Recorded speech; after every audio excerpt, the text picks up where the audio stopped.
अस्सलाम वालेकुम, क्या हाल है? आप सब लोग खैरियत से हैं, ठीक हैं? अगर ठीक हैं तो फिर लें आज की खबरें सुने। पहली खबर ये है कि इलेक्शन कब होंगे। पूरा पाकिस्तान ये सवाल कर रहा है और किसी के पास इसका जवाब नहीं है, लेकिन हम आज के वीलॉग में आपको बताएंगे कि आज की तारीख में इलेक्शन की कौन सी तारीख दी जा रही है और इसके बाद मियां नवाज शरीफ साहब कब वापस आएंगे, इमरान खान कब गिरफ्तार होंगे और इसके साथ साथ पीटीआई पे पाबंदी लगेगी या नहीं लगेगी और अगला प्राइम मिनिस्टर कौन होगा, बिलावल भुट्टो या फिर मियां शहबाज शरीफ, ये भी हम आपको आज के वीलॉग में बताएंगे।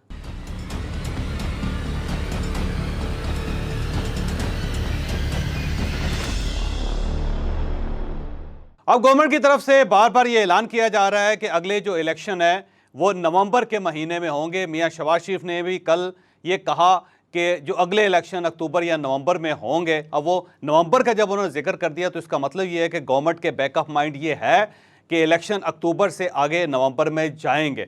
अब नवंबर में जाने का तरीका यही है कि गवर्नमेंट आईनी मुद्दत पूरी करने से पहले पहले असम्बलियां तोड़ दे। अगर असम्बलियां तोड़ दी जाती हैं तो फिर ये 60 दिन के बजाय इलेक्शन कमीशन 90 दिन के अंदर इलेक्शन करवाएगा और अगर 90 दिन के अंदर इलेक्शन करवाएगा तो फिर डेफिनेटली नवंबर के अंदर इलेक्शन जाएंगे। तो अब अगर पाकिस्तान पीपल्स पार्टी को सुन ले, पाकिस्तान पीपल्स पार्टी ये कह रही है कि असम्बलियां अपनी मुद्दत से 1 या 2 दिन पहले ख़त्म हो जाएंगी। पाकिस्तान मुस्लिम लीग नून को सुन लें तो वो भी ये कह रही है कि असम्बलियां अपनी मुद्दत से 1-2 दिन पहले ख़त्म हो जाएंगी, यानी तोड़ दिया जाएगा उनको और फिर इलेक्शन जो है नवंबर में होंगे। अब सवाल ये है कि नवंबर में क्यों इलेक्शन होंगे जब अक्टूबर में हो सकते हैं, तो आप नवंबर में इलेक्शंस को क्यों लेके जा रहे हैं? तो उसकी 2 मेन वजूहात हैं। पहली वजह तो ये है कि गवर्नमेंट ने जो अरबों रुपए लगा के जो सेंसिस करवाया, जो मरदमशुमारी की, उसके रिजल्ट्स अभी तक नहीं आए। उसकी वजह यह है कि सूबों को उसके ऊपर बहुत ज़्यादा एतराज़ है और वफाकी हुकूमत इस वक्त सूबाई हुकूमतों को नाराज़ करने के का चांस नहीं ले सकते। लिहाजा वो सेंसिस जो है अब उसका कोई फ़ायदा नहीं होगा और अब गवर्नमेंट एक रास्ता निकाल रही है कि पुराने सेंसिस के तहत जो है वो इलेक्शन हो जाए और पुराने सेंसिस के तहत जब इलेक्शन होंगे तो पुरानी हल्का बंदियाँ जो वो होंगी जिस पर ज़ाहिर एतराज़ भी हो सकता है और उस पर कोई पटिशन्स भी हो सकते हैं।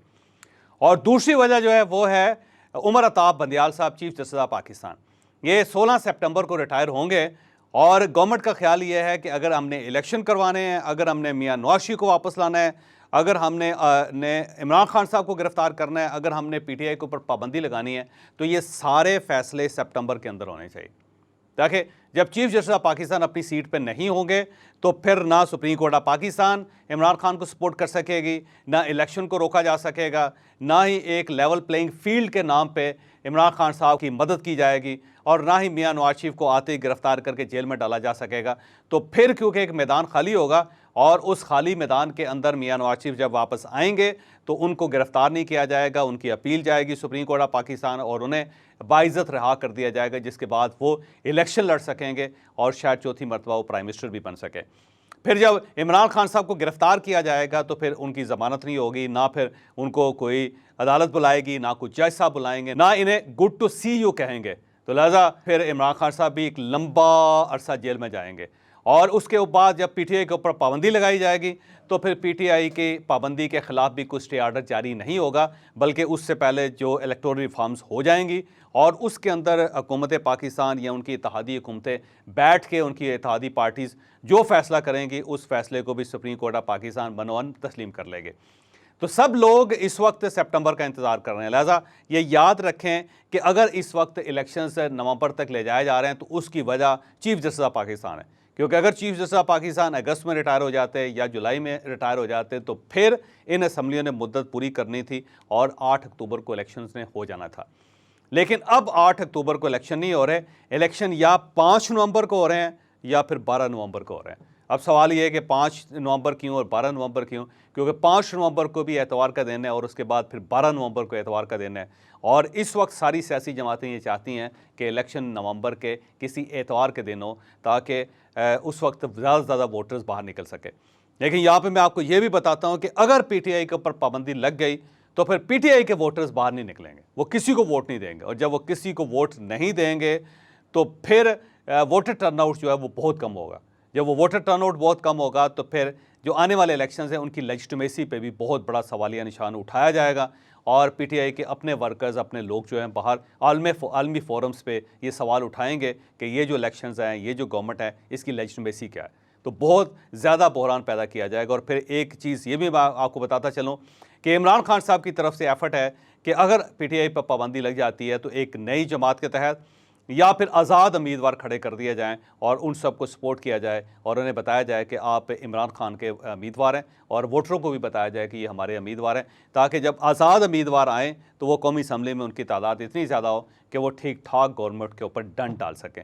तो ये भी एक ऑप्शन इस वक्त डिस्कस हो रहा है। लेकिन बहरहाल मियाँ शहबाज शरीफ साहब की तरफ से ऐलान हो गया, पाकिस्तान पीपल्स पार्टी की तरफ से ऐलान हो गया कि अब इलेक्शन नवंबर के अंदर ही होंगे। तो नवंबर की 2 ही तारीखें हैं, 5 नवंबर है या फिर 12 नवंबर है। और इसके बाद जो बहुत बड़ा सवाल पाकिस्तान में इस वक्त उठाया जा रहा है कि अगला प्राइम मिनिस्टर कौन होगा। आपसे भी लोग पूछते होंगे, हमसे भी लोग पूछ रहे हैं।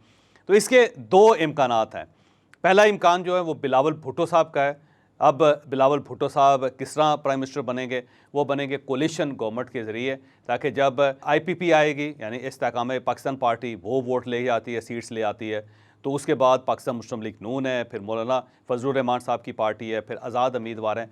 इन सब को आसफ अली जरदारी साहब जोड़ के बिलावल भुट्टो को प्राइम मिनिस्टर बना सकते हैं। लेकिन अगर ये बिलावल भुट्टो साहब प्राइम मिनिस्टर नहीं बनते तो फिर उसके मुकाबले में शहबाज शरीफ साहब प्राइम मिनिस्टर होंगे दोबारा। अब सवाल ये है कि शहबाज शरीफ और बिलावल भुट्टो क्यों? देखें, इसमें जो मेन चीज़ है वो है मियाँ नवाज शरीफ, कि अगर मियाँ नवाज शरीफ साहब असरार करते हैं कि जी मैंने प्राइम मिनिस्टर बनना है हर सूरत, क्योंकि मेरी बेइज्जती हुई थी, मुझे डिस्ग्रेस किया गया था, मैं अपनी इज़्ज़त दोबारा बहाल करना चाहता हूँ, मैं इलेक्शन लड़ूंगा, इलेक्शन लड़ने के बाद मैं प्राइम मिनिस्टर बनूंगा, और अगर वो अपनी इस ज़िद पे कायम रहते हैं तो फिर मेरा ख्याल है कुरा बिलावल भुट्टो के नाम निकलेगा। फिर बिलावल भुट्टो के साथ इतनी पार्टीज इकट्ठी हो जाएंगी कि वो सब मिल के बिलावल भुट्टो को प्राइम मिनिस्टर बना ले। लेकिन अगर मियाँ नवाज शरीफ साहब अपनी कुर्बानी दे देते हैं, वो समझते हैं कि जी मैं आ गया, मैंने इलेक्शन लड़ लिया, मैंने पार्टी को खड़ा कर लिया, और मेरी डिस्क्वालिफिकेशन अगर ख़त्म भी हो गई है तो तब भी मैं अमली सियासत से अपने आप को अलग कर रहा हूँ, मैं बाहर बैठूंगा, अपने बच्चों के साथ बैठूंगा, मैं बाहर बैठ के पार्टी चलाऊंगा, और मेरी पार्टी जो होगी वो इक़्तिदार में आएगी। जब ये फैसला कर देते हैं तो फिर मियाँ शहबाज शरीफ साहब जो हैं एक बहुत बड़े कैंडिडेट बन के दोबारा प्राइम मिनिस्टर बनेंगे, क्योंकि ये हर फरीक को सूट करते हैं। मियाँ शहबाज शरीफ ये मौलाना फजलुर रहमान साहब को सूट करते हैं, ये पाकिस्तान पीपल्स पार्टी को सूट करते हैं, ये इस्टेब्लिशमेंट को सूट करते हैं, और ये अपनी पार्टी को भी सूट करते हैं, क्योंकि ये सबको साथ लेकर चलना चाहते हैं। और ये जो साथ लेकर चलने की जो फ़िलासफ़ी है उसकी वजह से इनकी बहुत ज़्यादा एक पॉलिटिकल मार्केट है, और सारी पार्टीज़ ये चाहेंगी कि मियाँ शहबाज शरीफ जो है प्राइम मिनिस्टर बन जाए। तो अब मियाँ शहबाज शरीफ प्राइम मिनिस्टर होंगे या बिलावल भुट्टो प्राइम मिनिस्टर होंगे, इसका फ़ैसला मियाँ नवाज शरीफ का अगला कदम उठा करेगा। अगर मियाँ नवाज शरीफ ज़िद पे कायम रहते हैं कि जी मैंने प्राइम मिनिस्टर बनना है, तो फिर आप ये समझें कि बिलावल भुट्टो का बहुत ज़्यादा चांस है। लेकिन अगर मियाँ नवाज शरीफ चंद कदम पीछे हट जाते हैं और अपने भाई के लिए रास्ता खुला छोड़ देते हैं, तो फिर शहबाज शरीफ जो है वो गवर्नमेंट बना लेंगे। लेकिन अब सवाल ये है कि क्या सिंगल पार्टी जो है गवर्नमेंट बनाएगी? जी नहीं, अगली गवर्नमेंट भी कोलिशन होगी, और उसके अंदर सारी पार्टीज़ मिल के ये फैसला करेंगी कि हमने कौन कौन सी वजारतें लेनी है। बिल्कुल यही अरेंजमेंट होगा जो इस वक्त अरेंजमेंट चल रहा है। अब सवाल ये है कि मरियम नवाज साहिबा का क्या बनेगा? देखें, अगर तो पाकिस्तान मुस्लिम लीग नून पंजाब के अंदर ठीक ठाक वोट ले लेती है तो फिर मरियम नवाज साहिबा कोशिश करेंगी, उनके लिए कोशिश की जाएगी कि चीफ मिनिस्टर पंजाब हों।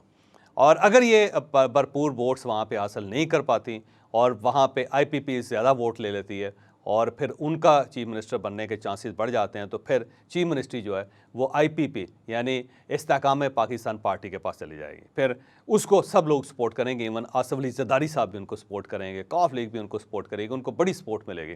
फिर पंजाब जो होगा वो डेफिनेटली इस्तेकाम पाकिस्तान पार्टी के पास होगा। और फिर मरियम नवाज साहिबा जो होंगी वफाक के अंदर होंगी, और फिर मरियम नवाज साहिबा की पूरी कोशिश होगी कि ये वजारत खारजा लें, ये वज़ीर खारजा बने।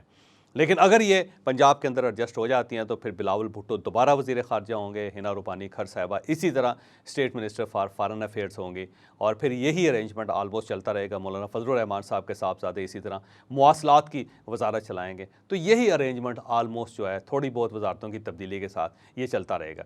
अब सवाल ये है कि इस अरेंजमेंट का फ़ायदा क्या होगा? मेरा ख्याल है इस अरेंजमेंट का ये फ़ायदा होगा कि पाकिस्तान के अंदर इस्तेहकाम आएगा। अगले 5 साल पर पाकिस्तान मुस्तहकम रहेगा, उसके अंदर कोई अफरा तफरी नहीं होगी, सड़कें गर्म नहीं होगी, मामला दुरुस्त चलते रहेंगे, और उससे पाकिस्तान की इकॉनमी और इंटरनेशनल अफेयर्स को बड़ा फ़ायदा होगा अगर ये मामला इस तरह चलता रहता है। लेकिन अगर इमरान खान साहब बाहर निकल आते हैं, इमरान खान साहब को कहीं से सपोर्ट मिल जाती है, तो फिर अगला जो सेटअप है उसके अंदर भी बहुत ज़्यादा क्यास, बहुत ज़्यादा कन्फ्यूजन, बहुत ज़्यादा अफरा तफरी होगी। लेकिन मेरा नहीं ख्याल कि इमरान खान साहब को अब इतना स्पेयर किया जाएगा कि वो पाकिस्तान की इकॉनमी को डीरेल कर सकें। तो आने वाले दिन जो हैं वो बहुत ही दिलचस्प हैं। इलेक्शन 5 नवंबर या 12 नवंबर को, और जो प्राइम मिनिस्टर है या बिलावल भुट्टो या फिर मियाँ शहबाज शरीफ, और इसका फ़ैसला कौन करेगा? इसका फ़ैसला मियाँ नवाज शरीफ करेंगे। और इलेक्शन कब होंगे और इसके साथ साथ पीटीआई का क्या बनेगा, मियाँ नवाज शरीफ कब वापस आएंगे, और साथ साथ इमरान खान साहब गिरफ़्तार होंगे या नहीं होंगे, ये फ़ैसला 16 सितंबर के बाद होगा। 16 सितंबर को क्या होगा? उमर अताब बंदियाल साहब रिटायर हो जाएंगे।